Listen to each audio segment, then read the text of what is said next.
2022 میں ان کے جو بڑے بھائی تھے حنیف سرا، ان کا مرڈر کیا تھا انہوں نے۔ قانونی چارہ جوئی کر رہے تھے، وہ عدالتوں سے، وہ جو پولیس ڈپارٹمنٹس ہیں وہ ان سے انصاف مانگ رہے تھے۔ 3-4 اٹیکس بھی ہوئے، ان کی FIR، ان کی درخواستیں جو ہیں سب کچھ، ایون کہ یہ ہمارے گھر تک جو ہے وہ دشمن آئے ہیں۔ 3 سال مطلب اس طرح سے ہم لوگوں نے چھپ چھپ کے گزارے ہیں کہ بس ابھی آئے ہو۔ ماما والے بھی ایون کہ یہ کہتے تھے کہ یہ لوگ روز رات کو لطیف سرا کو مار کے سوتے ہیں، یہ لوگ روز رات کو ایک نئی پلاننگ کرتے ہیں۔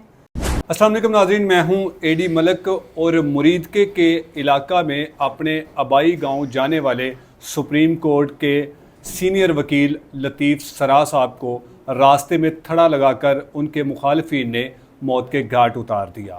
ہم نے اس واقعے کے متعلق آپ کو 2 انٹرویوز آپ کے سامنے رکھے، جس میں آپ کو بتایا کہ کس طرح سے مقتول اپنے جو ایسوسیٹ رانا سفیان تھا ان کے ہمراہ اپنے آبائی گاؤں جا رہے تھے کہ راستے میں جو ان کے مخالفین تھے انہوں نے کس طرح انہیں موت کے گھاٹ اتارا۔ ہمارے ساتھ مقتول لطیف سرا صاحب کی اہلیہ موجود ہے جو اس مقدمے کی مدعیہ بھی ہیں۔ ہم ان سے جانتے ہیں کہ یہ جو مخالفین تھے جنہوں نے ان کے خاوند کو بڑا بے دردی سے دن کے اجالے میں موت کے گھاٹ اتار دیا، یہ کون لوگ تھے اور ان کی جو دشمنی تھی وہ کس وجہ سے تھی، کیوں اتنے سینئر انسان کو جو ہے وہ بے دردی سے قتل کیا گیا، اور اب تک جو قاتل ہیں کیا پولیس نے ان قاتلوں کا سراغ لگایا یا ابھی بھی پولیس اس کوشش میں ہے کہ جلد ہی ان تمام ملزمان کو گرفتار کیا جائے گا اور ان کو ان کے انجام تک پہنچایا جائے گا۔ سارا معاملہ ہم انہی سے جانتے ہیں کہ واقعہ کس طرح سے ہوا، ان کو کیسے پتہ چلا کہ ان کے خاوند کو جو ہے وہ ان کے مخالفین نے قتل کر دیا ہے۔ السلام علیکم جی وعلیکم السلام۔ باجی، بڑا افسوس ہوا کہ یہ دردناک واقعہ، افسوسناک حادثہ جو آپ کے خاوند کے ساتھ دن دہاڑے پیش آیا، کہاں پر جا رہے تھے اور یہ ان کے جو دشمن تھے، مخالفین تھے، یہ کون تھے اور کہاں سے یہ پیدا ہو گئے تھے؟ یہ اپنے آبائی گاؤں، ان کا جو آبائی گاؤں ہے نگل سادہ، یہ وہاں پہ ان کے ساتھ ہوا ہے، اور 2022 میں ان کے جو بڑے بھائی تھے حنیف سرا، ان کا مرڈر کیا تھا انہوں نے۔ یہ جو مخالفین تھے انہوں نے مقتول لطیف سرا کے پہلے بھائی کو قتل کیا؟ جی 2022 میں بہت بری طرح سے ان کا مرڈر کیا، اور یہ چونکہ 2 ہی بھائی تھے، یہ اس میں مدعی تھے اور مقدمے کی پیروی کر رہے تھے۔ یعنی کہ اپنے بھائی کے قاتلوں کو سزا دلوانے کے لیے اپنے مقدمے کی جو پیروی تھی اس کو کر رہے تھے، اور اس کی بنا پر مخالفین نے ان کو بھی اپنے راستے سے ہٹا دیا۔ جی، صرف قانونی چارہ جوئی، وہ صرف قانون جو تھا وہ قانونی چارہ جوئی کر رہے تھے، وہ عدالتوں سے، وہ جو پولیس ڈپارٹمنٹس ہیں وہ ان سے انصاف مانگ رہے تھے۔ انہوں نے آج تک ان کا کوئی ایک نقصان بھی نہیں کیا کہ بھائی کے بدلے میں ہوتا ہے نا کہ جان کے بدلے میں کوئی جان لے لی، یا کسی کو ایک کوئی کہتے ہیں نا کہ ایک کوئی اینٹ بھی آج تک انہوں نے کسی کو نہیں ماری اور نہ مارنے دی۔ صرف وہ یہ کہتے تھے کہ ایک تو میرا معاملہ اللہ کی عدالت میں ہے، اس کے بعد قانون، بس۔ یعنی کہ کیونکہ وہ ایک قانون کے طالب علم تھے اور وہ چاہتے تھے کہ مجھے قانون انصاف دے، کیونکہ میں قانون کو اپنے ہاتھ میں نہیں لینا چاہتا تھا۔ جی بالکل اسی طرح سے ہے، وہ سب کو منع بھی کرتے تھے کیونکہ ہم مجرم نہیں بنیں گے، ہمارا معاملہ اللہ اور ہمارا قانون۔ باجی یہ بتائیے کہ جس دن یہ واقعہ ہوا ہمیں یہ پتہ چلا کہ لطیف صاحب جب بھی اپنے گاؤں جاتے تھے تو اپنے جو متعلقہ پولیس اسٹیشن ہے وہاں سے وہ سیکورٹی لیتے تھے۔ اس دن بھی انہوں نے اپنے پولیس اسٹیشن رابطہ کیا، سیکورٹی دی گئی تھی ان کو؟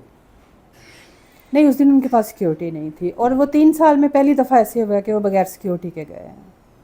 کیا وجہ تھی اس دن بغیر سیکیورٹی کے، اور جبکہ ان کو پتہ تھا کہ ان کے جو مخالفین ہیں وہ ان کو نقصان پہنچا سکتے ہیں؟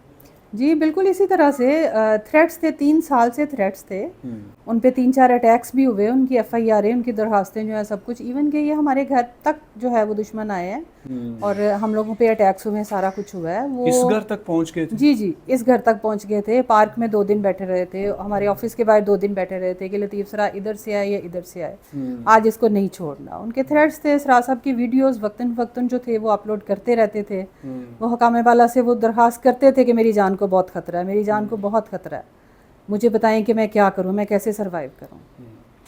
اس دن جب یہ واقعہ ہوا تو ہمیں یہ پتہ چلا کہ پہلے لطیف صاحب جو تھے وہ DSP آفس گئے ہیں، وہاں کچھ لوگوں سے ملے ہیں، پھر اس کے بعد نماز جمعہ ادا کی، پھر اس کے بعد جا کر اپنے گاؤں کی طرف روانہ ہوئے تو راستے میں یہ سارا حادثہ ہوا ہے۔ جی بالکل، گاؤں سے نکل رہے تھے وہ اس وقت۔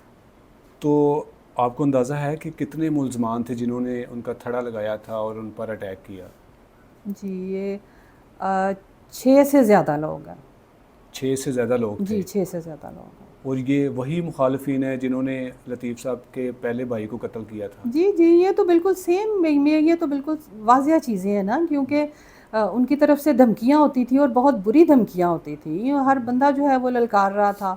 وہ 3 سال مطلب اس طرح سے ہم لوگوں نے چھپ چھپ کے گزارے ہیں کہ بس ابھی آئے اور مار دیا. مطلب ان کا یہ، ان کے بارے میں یہ سوچتے تھے، ان کے گاؤں والے بھی ایون کی یہ کہتے تھے کہ یہ لوگ روز رات کو لطیف سرا کو مار کے سوتے ہیں، یہ لوگ روز رات کو ایک نئی پلاننگ کرتے ہیں. بس اللہ تعالیٰ نے تب تک جان بخشی ہوئی تھی اور اب پھر آخر وہ کامیاب ہو گئے.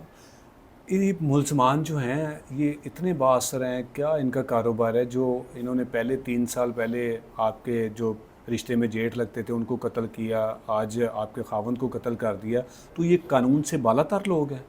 بس یہی تو ایک المیہ ہے کہ آپ دیکھیں سر عام اس علاقے میں وہ منشیات بیچتے ہیں، سر عام منشیات بک رہی ہے وہ چیز. مطلب یہ نہیں کہ ہم کہتے ہیں، آپ ادھر کا متعلقہ تھانہ جو ہے وہاں پہ جا کے دیکھ لیں کہ کتنے پرچے ان کے خلاف ہیں. ایک بندے کے خلاف 24 پرچے ہیں. آپ عدالتوں میں جا کے، فیروز والا جا کے آپ چیک کر لیں کہ ان کے کیا معاملات ہیں، وہ کیا کون سے گینگز ہیں اور وہ کس طرح سے بنے ہوئے ہیں.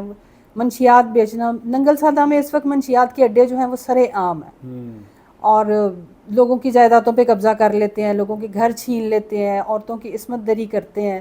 بس یہ اسی طرح سے ہے. مطلب حیرت ہے کہ آج تک حکام بالا جو ہیں وہ ان تک یہ بات پہنچ نہیں سکی یا انہوں نے ایکشن نہیں لیا. یہ ان کا فرض ہے ہم لوگوں کو، ہم پاکستانی شہری ہیں، ہمیں پروٹیکشن دینی. بالکل. لیکن ابھی تک کچھ ایسے نہیں ہے. یہ دیکھیں اتنا بڑا معاملہ ہو گیا، پورے پاکستان میں ہائی لائٹ ہوا ہے، لیکن میرے تک کسی نے کوئی حکام جو ہے وہ میرے تک نہیں آیا. کسی بھی اعلیٰ حکام سے آپ کے ساتھ کوئی رابطہ نہیں کیا گیا یا پھر اظہار ہمدردی کے لیے آپ کے پاس کوئی آیا ہو؟ نہیں جی بالکل بھی نہیں، بالکل بھی نہیں کسی نے کیا. اب آپ دیکھیں سوشل میڈیا آواز اٹھا رہا ہے سب کچھ. کیا آپ کا کیا خیال ہے کہ ہماری جو سی ایم ہے ان تک یہ بات نہیں پہنچی ہوگی؟ بالکل. کیا وہ ایک عورت نہیں ہے؟ کیا وہ بچوں کی ماں نہیں ہے؟ وہ یہ درد نہیں سمجھ سکتی؟ ان پہ فرض ہے، انہوں نے اللہ کے آگے بھی جواب دے ہونا. لطیف سرا اپنی جتنی بھی زندگی گزار کے گئے ہیں، کیسے انسان تھے؟ ان کا اپنے دوستوں کے ساتھ، اپنے بچوں کے ساتھ کیسا رویہ تھا؟ یہ تو ایسا ہے کہ میں اس کے بارے میں بتاؤں گی تو شاید یہ ہوگا کہ شوہر چلا گیا تو بیوی جو ہے وہ تعریف کر رہی ہے. یہ تو آپ ان کی گواہی جو ہے وہ ہر کوئی دے رہا ہے. میں بس یہ کہتی ہوں کہ یہ ایک بہت روشن ستارہ تھا. 18 سال ہماری شادی کو ہو گئے ہیں اور 18 سال کیسے گزرے ہیں زندگی کے مجھے نہیں پتہ. ایک بہترین شوہر، دوست، بہترین شفیق باپ، بیوی کے لیے دوست، بچوں کے لیے دوست. اور میری زندگی کے 18 سال کیسے گزرے ہیں مجھے نہیں پتہ، کیونکہ وہ سکھ میں گزرے تھے.